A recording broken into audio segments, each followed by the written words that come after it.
my beloved Boss Mike Cervera.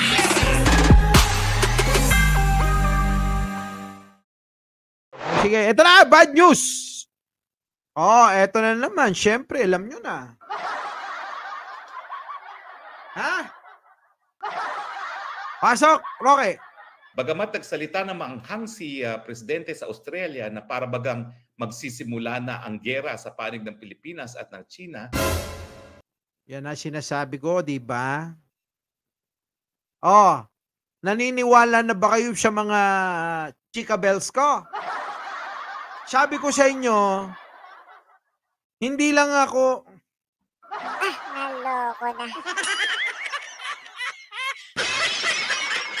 Ilang beses ko itong chinika sa inyo, yung gera-gera na yan, ha? Huwag naman sana matuloy.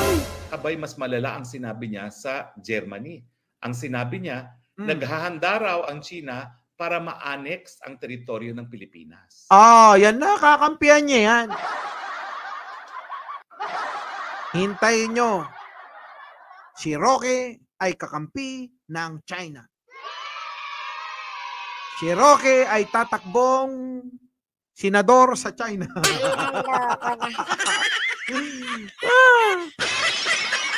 Hindi kasi manalo dito sa Pilipinas. Bakit po nakakabahala yan? Kasi pag sinabi mong annexation of territory, ibig sabihin, lulusubin na ng China ang teritoryo ng Pilipinas. Ayan na! Si Roque, kasi nga ang Pangulong Bongbong Marcos, nagbigkas nga. Mag-like muna kayo bago manampal si to.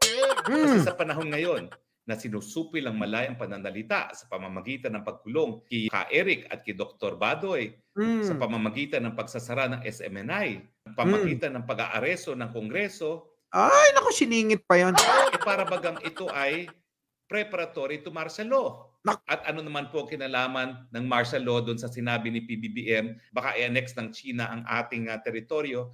Kasi po sa ating saligang batas, dalawa lang ang dahilan para magdeklara ng martial law ang presidente. Invasion o pananakop, panlulusob ng isang dayuhang bansa sa Pilipinas, or di naman kaya insurrection.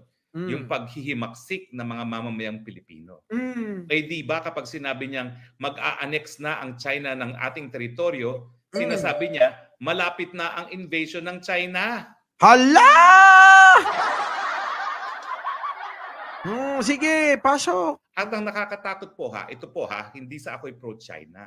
Pero ako po'y nag-aral ng international law at ng admiralty law. Dalawa na pong incident ng banggaan ng barko. Yan na, tingnan nyo kung paano niya ipagtatanggol ang China. Pinapalabas niya na tayo pa ang mali. Tayo pa ang mali. Sige. Pero alam niyo po, hindi ka kinakailangan maging maritime lawyer para malaman mo na yung rules sa karagatan ay pareho ng rules ng kalye. Kaya nga lang, English rule. Ililiko niya. Galing magliko. Abogado talaga eh. Alam niyo yun? Pero inyo, nahanapan pa niya ng katwiran yung pagkakamali ng China. Halatang halata naman talagang pinagbabangga tayo. Halatang halata, hindi niya yata nakikita yung pagbomba ng tubig ng mga barko ng China. Diba? Hindi ba niya nakikita yun? Right-hand drive. Pag mag-overtake tayo, nasa left side ang ating overtake. Pero kapag right-hand drive, baliktad po. Sa kabila ka mag-overtake. Kung titignan niyo po yung dalawang insidente na nagkaroon ng banggaan, ayan na. Lumalabas po na parang tayong ng bangga.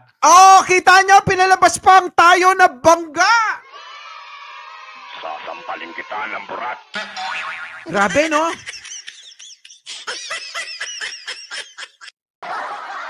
Hindi malinaw sa atin yan kasi ang road natin sa traffic natin is left-hand drive. Pero yun nga po, pagdating sa karagatan, right-hand drive ang sinusunod. So ang overtake ng left-hand drive ay nasa left side. Kasi nga left-hand drive, so makikita ng driver kung sino yung nag-overtake. Pero sa dagat po, right-hand drive, so dapat ang overtake mo nasa right side. Baliktad nga po. Lahat ng banggaan natin, ang Filipino ship ay nasa left side na hindi. Nandun na tayo. Sige na, nasa kanan na kung nasa kanan, ha? Baka hindi niya alam na ginigit-git tayo ng mga barko. Dinidikitan ng mga barko kaya nagkakabanggaan. Sinasadya nilang dumikit. Di ba? Oh, tapos parang pinangangatwiranan pa na ibig bang sabihin, dahil pag dumidikit yung barko sa inyo, kahit na nasa kanan siya, di ba? O nasa kaliwa, kung sino man ang tama, kailangan lumayo na tayo. Ganon. Hinaharangan nila yung mga daanan, yung way papunta doon sa patutunguhan ng mga barko natin. So, anong gagawin ng mga barko natin? So, habang ginigit-git tayo, hinaharang, lalayo tayo, ganon. Iiwas na tayo doon sa linya ng tatahakin natin, yung direction natin, papunta doon sa teritoryo natin. Ganon ang gusto netong hinayupak na ito. Sasampalin kita ng burat.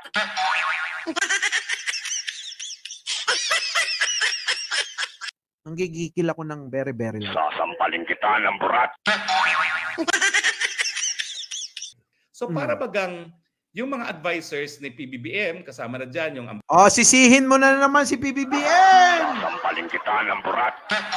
Kasalanan na naman ni PBBM to. Ang galing gumawa ng kwento.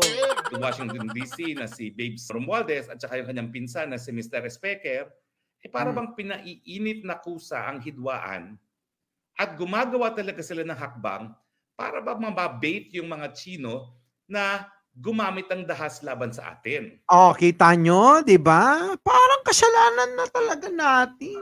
Sasampalin kita ng burat. Kasalanan natin. Oo, kasalanan natin yan. Di ba, Roque? Kasalanan namin. Sasampalin kita ng burat. Dati-rating, iniisip ko lang, baka ito ay para nga ang Chino ay gumamit pa ng mas maraming dahas, tapos magrereklamo sila sa mga Amerikano na halina kayo, tulungan nyo na kami. Meron kaming Mutual Defense Treaty, tulungan nyo na kami. So, pwede pa rin po yun. Kaya lang, sinasabi ko sa So, parang pinapalabas niya, tayo pa talaga yung may kasalanan. Sasampalin kita ng burat. Parang sinasabi niya, parang sinasabi niya, Balentong, sinasabi niya na parang tayo pa yung nananadya para magalit daw yung China. Diyos ko po. Sasampalin kita ng burat.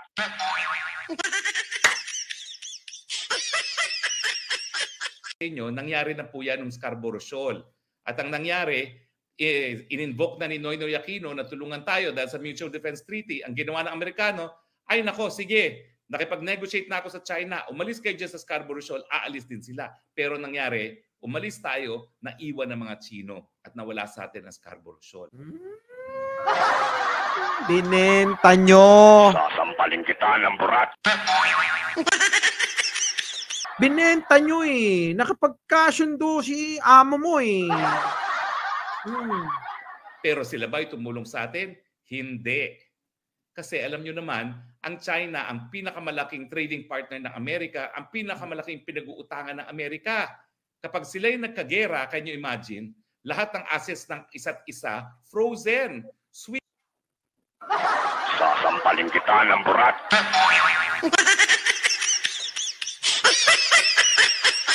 Alam mo, Roque, pangangaralan lang kita. Sino ba may gusto ng gera? Kami ba gusto namin ng gera? Baka China gusto, baka Amerika gusto, pero ang Pilipinas ayaw ng gera. Ngayon, baka ayaw din nila. Bakit hindi nyo na lang ibalik yung teritoryo namin sa Pilipinas? Kasi ito si Roque, doon naman to sa China. Sasampalin kita ng burat. Diba? Side para sa kanilang dalawa na maggirahan. Oh. So sa akin, kahit anong bait na gawin ng Pilipinas, hindi lulusob ang Amerika sa ngalan ng Pilipinas. Although, yan ang sinasabi ni Biden.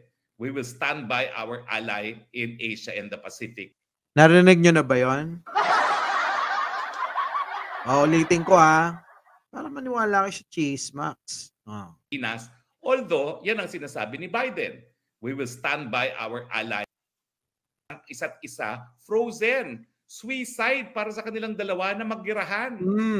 So sa akin, kahit anong bait na gawin ng Pilipinas, hindi lulusob ang Amerika sa ngalan ng Pilipinas. Although, yan ang Hindi daw lulusob ang Amerika, sabi ni Harry Mau. Naniniwala ba kayo doon? So parang sinasabi niya, hindi naman kayo tutulungan ng Amerika. Ibigay nyo na lang sa amin. Kasi inchik na to eh. Sasampalin kita ng Diba? burat.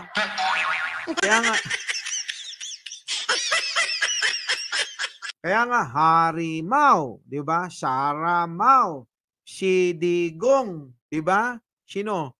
Batogan. Si Bungo. sinasabi ni Biden. We will stand by our ally in Asia and the Pacific, the Philippines. Charot! Dahil nangyari na po yan sa ating kasaysayan, Charot! Sasampalin kita ng burat.